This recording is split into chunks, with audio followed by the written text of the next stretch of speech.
Prepare to invest a few minutes with the Make Each Click Count podcast to discover new details in how to accelerate your sales and profits while making sure you're getting the absolute most of your online marketing dollars. Hosted by Andy Splichal, who's been running paid click campaigns for his clients for 20 plus years.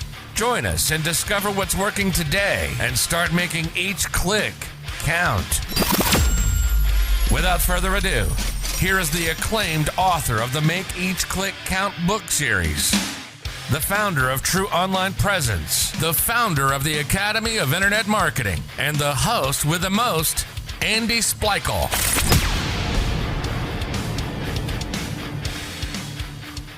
Welcome to the Make Each Click Count podcast. This is your host, Andy Splichal, and today I'm being joined by a very special guest. He is a best-selling author, media expert, and success coach. This guest has represented a record-breaking 58 Academy Award winners, 34 Grammy Award winners, 43 New York Best Time sellers. His former clients include Michael Jackson, Barbra Streisand, and George Carlin, among many others. His work has included media counsel to former presidents Ronald Reagan, George H.W. Bush, and Bill Clinton. In addition, he himself has authored 19 books, including 5 bestsellers. CNN has dubbed him America's branding expert, and he, of course, is the one and only Michael Levine. Welcome, Michael. Hi, Andy. How are you? I'm doing great. Thanks for joining us today. Thank you for sharing your valuable audience with me. Well, now, before we dive into today's topic of running your business in a pandemic, with so many A-list clientele, I think that many people might ask is how did you first sign your first big client? Well, I have an answer to that question, which is often asked of me, but the problem with my answer is that while it's true, it's not very satisfying for most people. Okay. So if you'll allow me to give you an answer that is both true, but also not very satisfying for most of your audience, I will be happy to answer the question. That sounds great. All right. So how did I sign, or how can you sign your first really, really, really big client? And I'm going to tell you how to do it, how I did it, and how you can do it. And I'd like to invite you, if you're willing, to write it down. Again, I've already acknowledged that I don't think you're going to find it very satisfying. Okay. But I do promise you it is true. So here is the answer. Here is how you and here's how I did it, and here's how you can do it. Ready? I'm ready. Somehow. The answer is somehow. Now, for those listening that have just written that word down and said, well, that's not very satisfying. That doesn't give me any information. I think it does. I think it gives you a vast amount of information. And the vast amount of information it gives you, I believe, once you get past the disappointment of the answer, is that the great ones find a way. They go to the front door, the back door, the side door, the chimney. The great ones find a way. And if you want to be a great one, you are going to have to find a way. And how will you find a way? Somehow. Through the front door, the back door, the side door, the chimney, you will find a way somehow. And that's the mindset that I really believe most accurately explains how I signed my first big client. Well, that's great. That is definitely something to think about. You know, over the weekend here, I read your book, one of your books, but I read Broken Windows, Broken Business. And within that book, I found particularly interesting, at one point you mentioned there are 2 speeds in today's business climate, fast and dead. Correct. And I would imagine that now during the COVID pandemic, this must be even more exaggerated. Would that It be is. correct? I'll give you an example of it, Andy, and I want to share with you and your audience just how terribly far we've fallen and what a great opportunity is for people who take the challenge seriously. So we are talking today on Monday. It's a Monday. Right. Yesterday was Sunday, and around 10:30 in the morning, I did something unusual, at least for me. I drove into a Krispy Kreme donut shop drive-through. I've never really done that before, but due to the pandemic, we have a drive-through, and I drove in at 10:30 in the morning in Orange, California. This is Orange County. And so I got into the line. Now, from the time I got into the, and it's very warm out, maybe about 90, I think, at 10:30 in the morning. And from the time I got into the line till the time I got my tea and a donut, a total of 30 minutes had passed. Okay. Now, what does that say? It says a lot of things, I guess. Now, the pandemic is tough on business. There's no question. It's tough on all of us, and it has slowed us down. But when did 30 minutes to get a donut become acceptable in the minds of the Krispy Kreme Corporation? When did the Krispy Kreme Corporation wake up and say, well, normally we're going to get it to you in 15 minutes, but in the pandemic, we're going to get it to you in 30 minutes?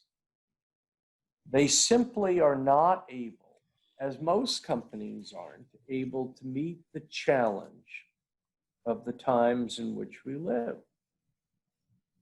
And so I will never drive into another Krispy Kreme drive-through again. And I will tell people, as I've just done with you and your blessed audience, about their failure. I mentioned, by the way, at the end of the experience, I asked to speak to the manager. And his name was Edward, and I talked to Edward for a moment, and Edward was modestly polite, underlined modestly. And he said that I could have the donut and the tea for free. Well, I guess I appreciate that, but I don't really get a sense that Edward or the Krispy Kreme Corporation really understands the importance of speed and what a terrible, terrible broken window that is for their company. Now, I have never been through a Krispy Kreme drive-in before, but I'll never do it again, and I'll tell anyone I can think to about that. Maybe even write it someday. Now, I would think that most people who are unsatisfied too aren't telling Edward at Krispy Kreme even about it. Well, that's the interesting piece of this. I get a sense, more than a sense, Andy, that we have normalized that which we shouldn't normalize.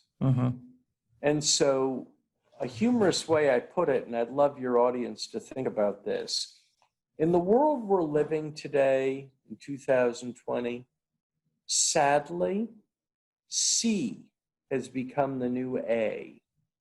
F has become the new C. And that's a pretty powerful indictment about the way business is being done in America in the early part of the 21st century. You know, another part, and it kind of jumps onto the other extreme, but you had a chapter in your book that I thought was fascinating, and it was talking about JetBlue and how they revolutionized to an extent the airline business by eliminating frills and concentrating on customer service. Now, when you talk about that, you had a line in there that said, in the time-honored fashion, competitors rush to imitate what works instead of analyzing why it worked. Now, I thought that was a really great insight, but how would you apply that to today's climate? Well, I do think, Andy, to be personal with you for a moment and your audience, some of this stuff I'm going to share with you right now, and they probably don't. And that's what makes this conversation interesting in certain ways. I'm talking to people who I've never met, who I'm likely to never meet, who have no idea of maybe who I am, and where I came from. My particular story, I was born, Andy, 2.5 miles north of Ground Zero in New York City. And I was one of the few Americans alive today who have had the distinction of watching the World Trade Center be built twice. Kind of wacky thing. Now, in growing up in New York City, I grew up in a poor home. And I don't mean financially poor, I mean emotionally poor. My mother was an alcoholic. And anyone who's ever lived in an alcoholic home knows it's pretty rough. And so I had the burden of living in an alcoholic home, which essentially means you learn to raise yourself. And then, in addition to that problem, and I think you know this, Andy, I also had a disability that wasn't very well known at the time, but is much better known today. A lot of things are better known today. For example, my mother's alcoholism or addiction wasn't very well known or much talked about topic 50 years ago. It's much better known today. We know much more about addiction and alcoholism today than we did then. Now, one of the things we did not know much about at that time was dyslexia. And so, and we used to have another word for dyslexia 40 or 50 years ago, Andy, and that was dumb. People who were dyslexic 40 or 50 years ago, we didn't refer to them as dyslexic, we referred to them as dumb. And so I had a struggle and barely graduated high school. Leave the house at age 17. And now at 17, I have no money, no job, no education, no parenting. I'm scared and I'm skinny and I'm dyslexic. Other than that, I have some really great cards. But, Yeah. And what I learned over time, Andy, is that these disadvantages in my life that I'm mentioning strangely turned out in a very paradoxical way to be advantages. And so one of the things that my dyslexia did, and I'm still dyslexic, is it increased apparently my capacity for observation. And so while I can't send a text message or read a very fine print credit card statement, I have an above average ability at watching what really smart people do. And it's really been very helpful. So I'm not very bright, Andy, but I'm above average at watching what bright people do. And that's been damn helpful to me. Now, if I can tell you another secret or a separate secret, in addition to being above average at watching what bright people do, I might even be a bit better at watching what dopey people do. And that's even more powerful, strangely. And so what I've learned in my observational skills is to do what the bright people do and don't do what the dumb people do. And that has been very powerful. Now, you indicate that people look around and imitate success, but I do think that's very good observation about they don't often go deeper into the why. And I think that's important to know why, not only that something works, but why it works, I think is very important. And that's what my Broken Windows book is about. It's about how little details matter a lot and why they matter a lot. Right, right. Yeah, no, that is, that's some very fascinating train of thought. You know, another thing that came up, so the majority of my listeners on the podcast here, they run e-commerce businesses. And inside your Broken Windows book, you have a chapter specifically about websites. And in that chapter, you write, good or bad, the little things you do send psychic signals to people with whom you most hope to communicate, your customers. That's right. That is true. And they're sending these bloody psychic signals all the damn time. And the psychic signals are powerful. They're invisible. And you can send a psychic signal that's positive or send a psychic signal that's negative. So, for example, if you have, this happens to me all the time, by the way. People will send me a video to watch, right? Mm-hmm.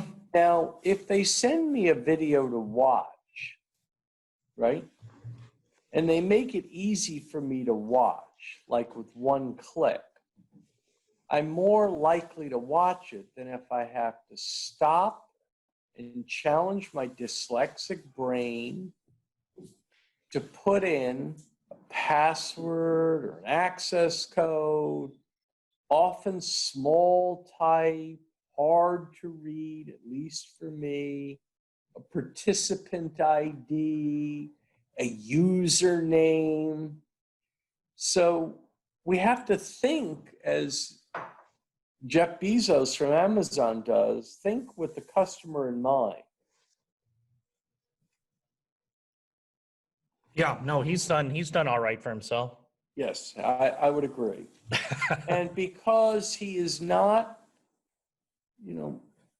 he doesn't care about what the customer thinks. He's obsessed with what the customer experiences.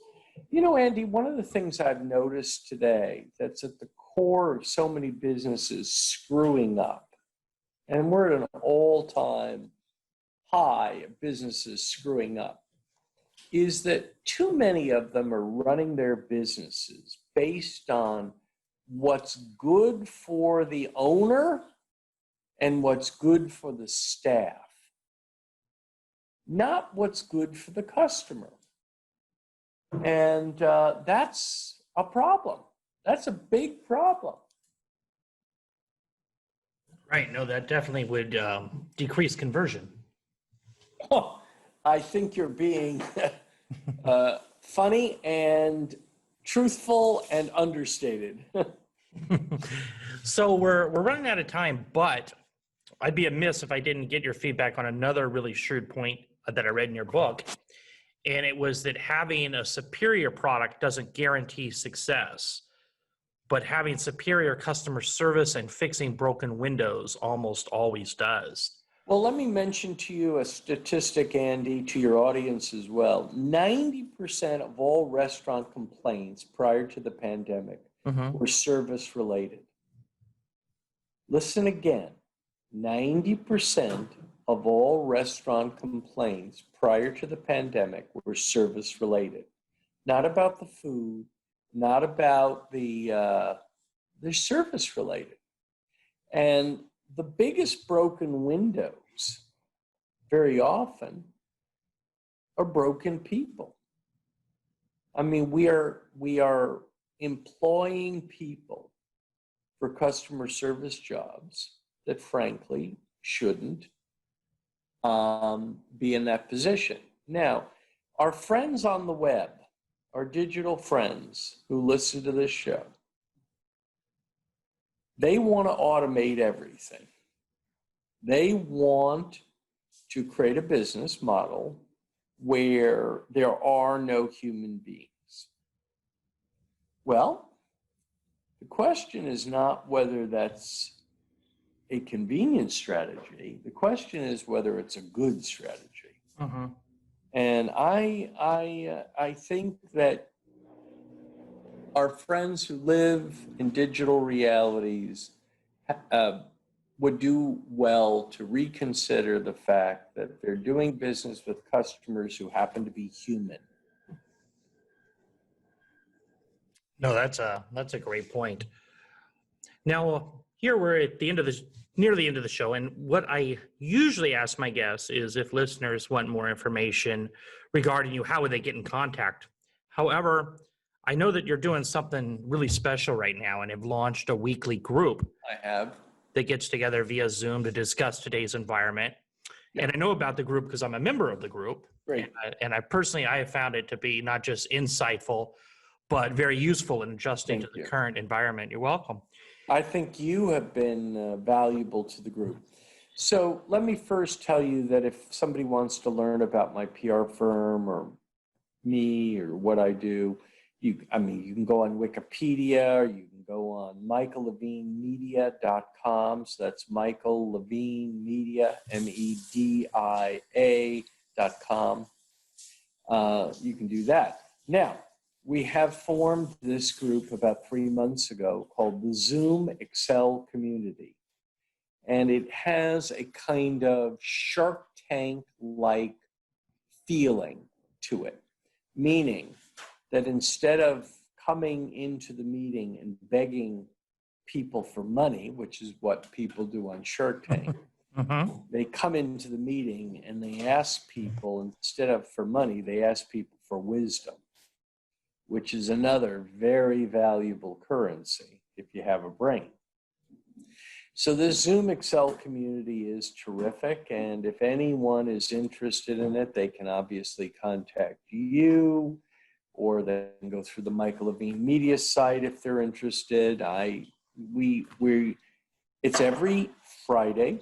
It's noon at Los Angeles time, but we have people from as far away as Norway already. I mean, we're all over not only all over the country, we're all over the world.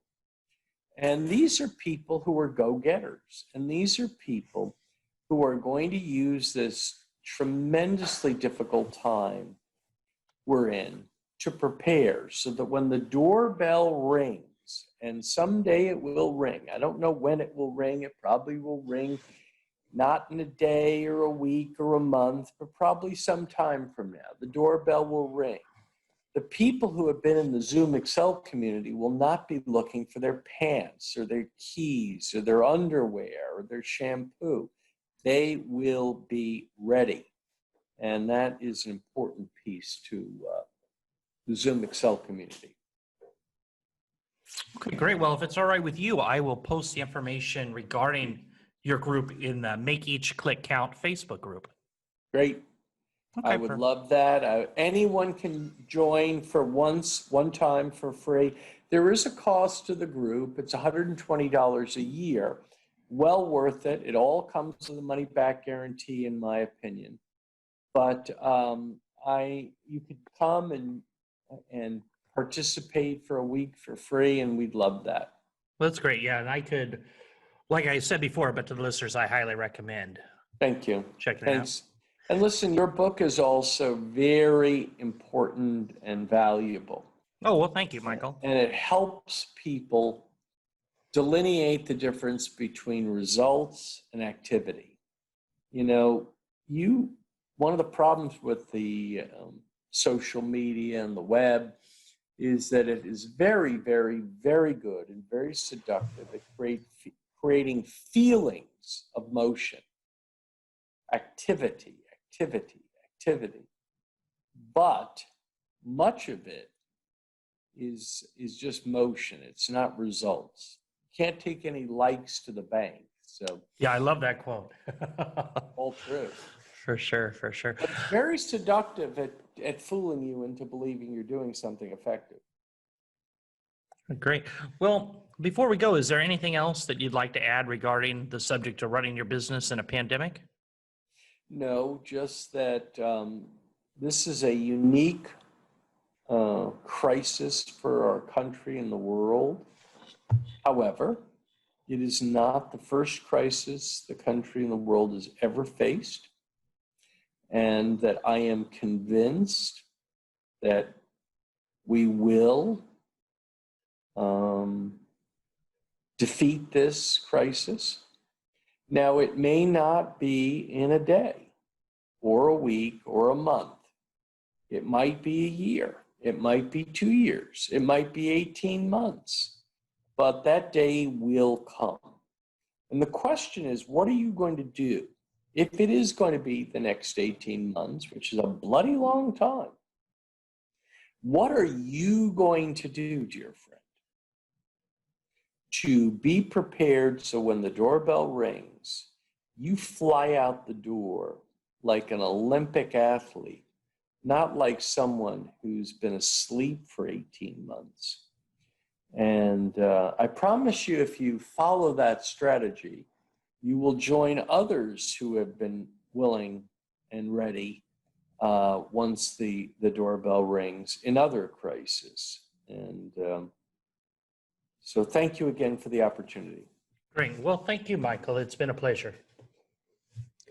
All right. Well, that is it for today. Remember, if you like this episode, please go to Apple Podcasts and leave a 5-star review.